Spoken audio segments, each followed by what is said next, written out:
कभी सोचा है कि अगर समय में पीछे जाकर इतिहास की सिर्फ एक छोटी सी, बहुत छोटी सी चीज बदल दी जाए तो क्या होगा? आज हम बात करने वाले हैं टाइम ट्रैवल की सबसे उलझी हुई पहेली, द ग्रैंडफादर पैराडॉक्स के बारे में। तो चलिए सीधे उस सवाल पर आते हैं जो इस पूरी पहेली की जड़ है। सोचिए जरा, कोई एक टाइम मशीन बनाता है, अतीत में जाता है और अपने दादाजी को अपने पिता से मिलने से पहले ही रोक देता है। अगर ऐसा हुआ तो जाहिर सी बात है उस इंसान का जन्म ही नहीं होगा। और बस यहीं पर दिमाग चकरा जाता है। अगर उस व्यक्ति का जन्म ही नहीं हुआ तो फिर वो अतीत में गया कैसे?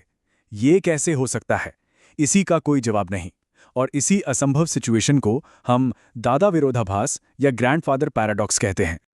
तो ये सिर्फ एक दिमागी खेल नहीं है, ये तर्क और कॉज एंड इफेक्ट के नियमों पर एक बहुत बड़ा सवाल है। तो चलिए पहले ये समझते हैं कि आखिर क्या चीज़ इसे एक सच्चा विरोधाभास या पैराडॉक्स बनाती है। देखिए, पैराडॉक्स एक ऐसी सिचुएशन होती है जो खुद को ही गलत साबित कर देती है। इस केस में अतीत को बदलने का जो काम है वही उस काम को करने की वजह को मिटा देता है। ये कुछ एक ऐसे सांप की तरह है जो अपनी ही पूंछ खाकर खुद को ही खत्म कर लेता है। ये स्लाइड उस असंभव लॉजिकल लूप को बिल्कुल साफ दिखाती है। बाईं तरफ देखिए, कारण है, कोई अतीत में जाता है, और दाईं तरफ है उसका असंभव प्रभाव, वो कामयाब हो जाता है, इसलिए उसका जन्म नहीं होता। लेकिन अगर जन्म ही नहीं हुआ तो वो अतीत में जा ही नहीं सकता। ये एक ऐसा लूप है जिसका न कोई शुरू है और न कोई अंत। तो क्या इसका मतलब ये है कि टाइम ट्रैवल नामुमकिन है? जरूरी नहीं। साइंस फिक्शन और कुछ थियोरेटिकल फिजिसिस्ट ने इस विरोधाभास से बचने के लिए कुछ बहुत ही दिलचस्प रास्ते सुझाए हैं। चलिए उन पर एक नजर डालते हैं। इस गुत्थी को सुलझाने के 3 मेन आइडियाज हैं। पहला है सेल्फ हीलिंग टाइमलाइन।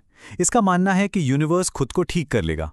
मतलब आपकी बंदूक जाम हो जाएगी, आप रास्ता भटक जाएंगे, कुछ भी होगा, पर आप कामयाब नहीं होंगे। दूसरा है ऑल्टरनेट रियलिटीज।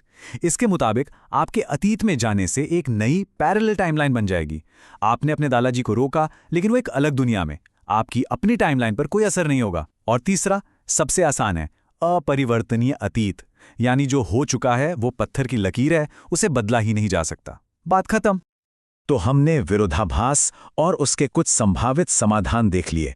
लेकिन एक मिनट, ये पहेली सिर्फ दादाजी या फैमिली हिस्ट्री के बारे में नहीं है। इसका असली मतलब कहीं ज्यादा गहरा है, और ये हमारी पूरी रियलिटी की समझ पर सवाल उठाता है। असली मुद्दा है कारणता, यानी कॉज़ैलिटी। ये यूनिवर्स का सबसे बुनियादी नियम है।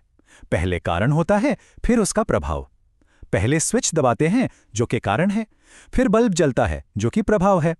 ग्रैंडफादर पैराडॉक्स इस नियम को, जैसा कि हमारे सोर्स मटेरियल में कहा गया है, दांव पर लगी है कारण और प्रभाव की वो चेन जो हमारी रियलिटी का आधार है। सोचिए, ये वो धागा है जिससे हमारी पूरी दुनिया बुनी हुई है। अगर ये धागा टूट जाए तो सब कुछ बिखर सकता है। और यही वजह है कि ये पैराडॉक्स फिजिसिस्ट्स के लिए इतना जरूरी है। अगर कॉज़ैलिटी का नियम टूट सकता है तो फिजिक्स के हमारे सारे नियम, ग्रेविटी से लेकर थर्मोडायनामिक्स तक, ढह सकते हैं। ये सिर्फ एक दिमागी पहेली नहीं है, ये हमारी रियलिटी की नींव पर ही एक सवाल है। ये सब हमें समय की प्रकृति और हमारी अपनी सीमाओं के बारे में एक आखिरी और शायद थोड़े गंभीर विचार की ओर ले जाता है। क्या वाकई हर रहस्य को सुलझाना जरूरी है? सोर्स का ये आखिरी विचार एक बहुत बड़ी चेतावनी है। ये कहता है कि शायद कुछ दरवाजे बंद ही रहने चाहिए, क्योंकि उन्हें खोलने का अंजाम हमारी सोच से कहीं ज्यादा खतरनाक हो सकता है। यानी कि रियलिटी खुद ही बिखर सकती है। और ये हमें इस एक आखिरी चौंकाने वाले सवाल के साथ छोड़ जाता है, क्या हमारी रियलिटी सचमुच इतनी नाजुक है? अगर हमें कभी अतीत का दरवाज़ा खोलने की चाबी मिल भी गई तो क्या उसे घुमाने की हिम्मत करनी चाहिए? इस पर सोचिएगा ज़रूर।